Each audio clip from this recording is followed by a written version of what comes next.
Hello friends, KG classes में आपका स्वागत है। आज हम आपको फिगर्स ऑफ स्पीच के बारे में बताएंगे। फिगर्स ऑफ स्पीच को हिंदी में अलंकार कहते हैं। अलंकारों का प्रयोग भाव प्रकाशन की शोभा बढ़ाने के लिए किया जाता है। जिस प्रकार आभूषण स्त्री की शोभा बढ़ाते हैं, उसी प्रकार भाषा में सरलता, नवीनता, माधुर्य एवं सौंदर्य के लिए अलंकारों का प्रयोग किया जाता है। विभिन्न विद्वानों ने फिगर्स ऑफ स्पीच की परिभाषा निम्न प्रकार दी है नेस्फील्ड के अनुसार। A figure of speech is a deviation from the ordinary use of words with a view to increasing their effect. P C Wren के अनुसार a figure of speech is a departure from the ordinary form of expression or the ordinary course of ideas in order to produce a greater effect. अंग्रेजी में वैसे तो figures of speech अनेक हैं, परंतु inter के पाठ्यक्रम में केवल निम्नलिखित 7 अलंकार ही निर्धारित हैं। नंबर फर्स्ट सिमली उपमा अलंकार, सेकंड मेटाफर रूपक, थर्ड पर्सोनिफिकेशन मानवीकरण, फोर्थ अपोस्ट्रॉफी संबोधन, फिफ्थ ऑक्सीमोरन विरोधाभास, सिक्स्थ हाइपरबोल अतिशयोक्ति, सेवेंथ ओनोमेटोपोइया ध्वनि सूचक। फर्स्ट सिमली उपमा। Definition: A simile is a comparison between two objects of different kinds which have at least one point in common. The word as, like और so are used for comparison. उपमा अलंकार दो भिन्न प्रकार की वस्तुओं की तुलना करता है जिनमें कम से कम एक गुण समान हो। एज, लाइक या सो शब्दों का प्रयोग समानता व्यक्त करने के लिए होता है। Example: be wear her along like a pearl on a string. It drops as the gentle rain from heaven. She is as fresh as dew. Thy soul was like a star and dwelt apart.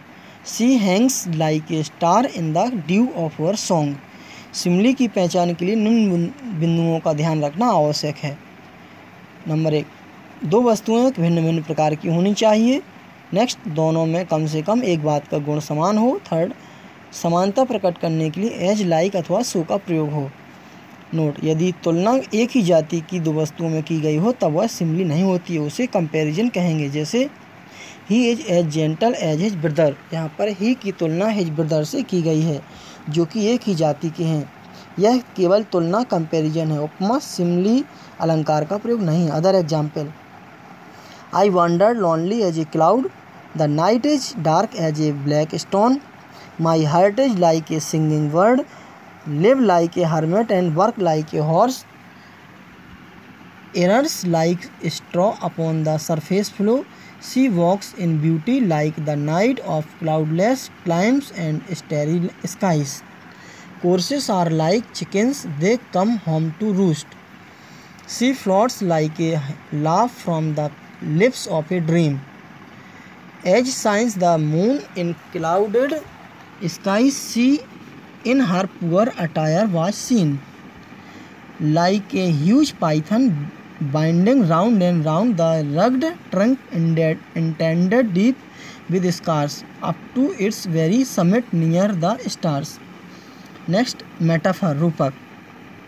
Definition: In metaphor, the things compared are treated as one and the same, and the words of comparison as like or so are not used. रूपक में तुलना की जाने वाली बातों को एक मान लिया जाता है तथा तुलना प्रकट करने वाले शब्द एज, लाइक अथवा सो का प्रयोग नहीं किया जाता है।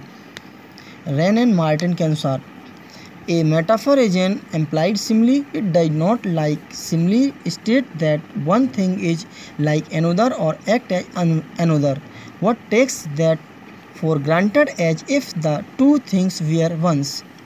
रूपक एक प्रकार की लुप्त या छिपी हुई सिमली है। यह सिमली की तरह यह नहीं बताती है कि एक वस्तु दूसरी की भांति है, परंतु यह प्रकट करती है कि दोनों वस्तुएं एक ही हैं। Example: life is a dream, the camel is the ship of the dessert. स्पष्टीकरण: उदाहरण फर्स्ट में लाइफ की तुलना ड्रीम से की गई है, लेकिन तुलना प्रकट नहीं की गई बल्कि लाइफ को ही ड्रीम मान लिया गया है। उदाहरण 2 में कैमल को ही शिप मान लिया है। जिस प्रकार पानी का जहाज शिप सागर को पार करता है, उसी प्रकार ऊँट रेगिस्तान को पार करता है। Other example: Kalidas is the Shakespeare of India. The news was a dagger to his heart. Life is not a bed of roses. Friendship is a sheltering tree. Revenge is a kind of wild justice, whose conscience is his strong retreat. Life is but a walking shadow, whose armor is a honest thought. Simli तथा metaphor में अंतर: सिमली में तुलना प्रकट करने वाले शब्द as, like अथवा सो की उपस्थिति से स्पष्ट है कि दो विभिन्न वस्तुओं की तुलना की जाती है। वे एक बात में समान हैं पर एक ही आइडेंटिकल नहीं हैं। मेटाफर में तुलना इतनी पूर्ण होती है कि दो वस्तुएं एक ही हो जाती हैं तथा तुलना प्रकट करने वाले शब्दों का प्रयोग नहीं किया जाता है। नोट: प्रायः सिमली और मेटाफर को एक दूसरे में परिवर्तित किया जा सकता है। यदि सिमली में प्रयोग होने वाले शब्दों एज, लाइक, सो को हटा दें तो मेटाफर हो जाएगा और यदि मेटाफर में इन शब्दों को बढ़ा दें तो सिमली हो जाएगा। The world is a stage metaphor है, the world is like a stage simile है। Rana Pratap fought like a lion simile है, Rana Pratap was a lion in the battle metaphor है। थर्ड, पर्सोनिफिकेशन मानवीकरण। Definition: in personification lifeless objects and abstract ideas are thought of as persons having life. इस अलंकार में निर्जीव वस्तुओं तथा भावों को सजीव मानकर व्यक्ति के रूप में वर्णन करते हैं। Example: opportunity knocks at the door but once. अवसर केवल एक बार दरवाज़ा खटखटाता है। स्पष्टीकरण: उपयुक्त वाक्य में अपॉर्चुनिटी एक एब्स्ट्रैक्ट आइडिया अदृश्य वस्तु है जो खटखटाने का कार्य कर रही है, जबकि खटखटाने का कार्य केवल जीवित प्राणी करता है। अतः इस वाक्य में अपॉर्चुनिटी का मानवीकरण पर्सोनिफिकेशन किया गया है। Other example: anxiety is sitting on her face, love is blind, jealousy is a green-eyed monster, a lie has no legs, but patience to prevent that murmur soon replies. The wind lies asleep in the arms of the dawn, the sea that bears her bosom to the moon, death lays his icy hands on kings. Let not ambition mock their useful toils, authority forgets a dying kings.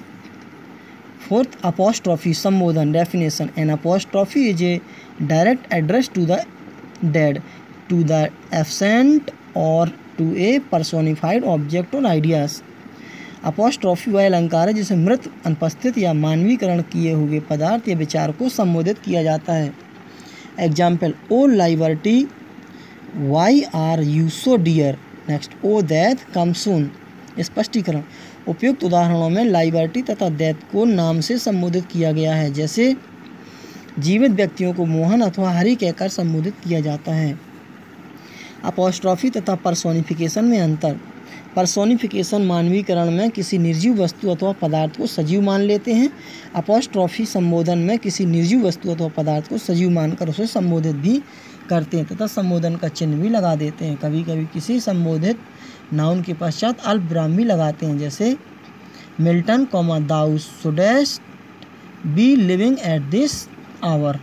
Other example: O solitude why are the charms that sages have seen in thy face.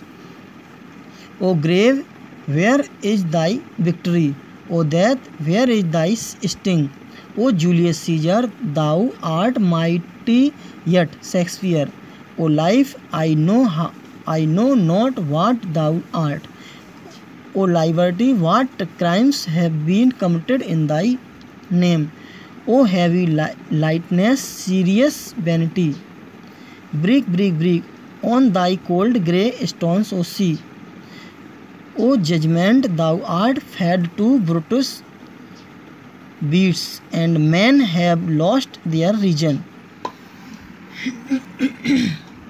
Next है oxymoron, विरोधाभास।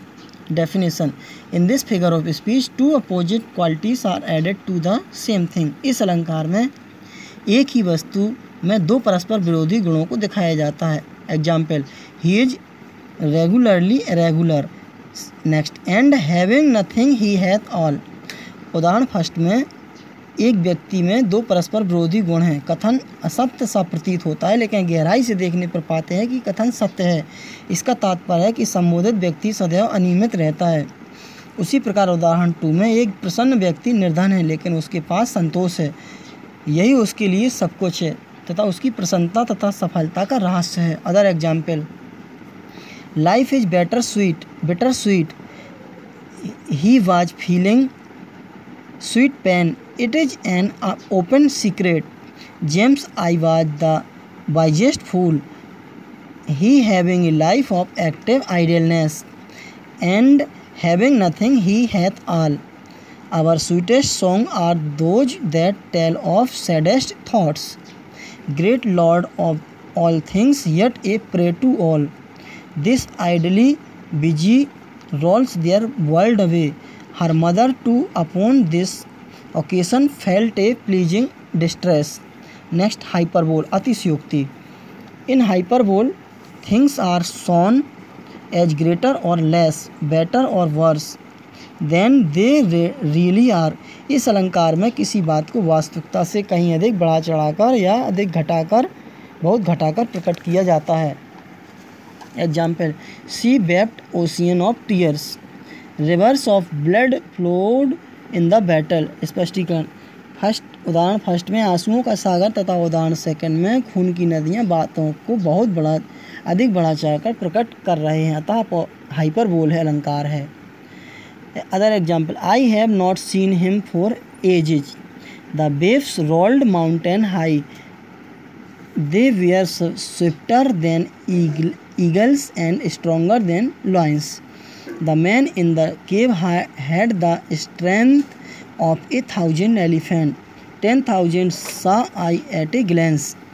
All the perfumes of Arabia will not sweeten this little hand. They build the nation's pillars deep and lift them to the sky. Belinda smiled and all the world was gay. Last, onomatopoeia, ध्वनि सूचक. Definition, in this figure of speech the sound suggests the sense or meaning. इस अलंकार में शब्द की आवाज़ से अर्थ का बोध होता है. साधारणतया भिन्न भिन्न पक्षियों, जानवरों तथा वस्तुओं की ध्वनि के लिए अंग्रेजी में भिन्न भिन्न शब्दों का प्रयोग किया जाता है. इन शब्दों से संबोधित ध्वनि को जाना जा सकता है. Example, I label on the payable. Second, बीस हम. स्पष्टीकरण, उदाहरण फर्स्ट में बेबल कंकड़ पत्थरों, पेबल्स पर नदी के बहने की कलकल ध्वनि प्राकृतिक आवाज़ को दर्शाता है. उदाहरण सेकंड में देन हम शब्द से मधुमक्खी के भिनभिनाने का बोध होता था. ओनोमेटोपोइया अलंकार है. Other example, the cats mew, cuckoos coo, the snake hisses in the bush, murmuring of innumerable bees, grunt grunt goes the hog, the curfew tolls the knell of a parting day. I chatter chatter as a flow to join the brimming river. I heard the water lapping on the crag, and beauty born of murmuring sound shall pass into her face. I hear lake water lapping with low sound by the shore. Thanks.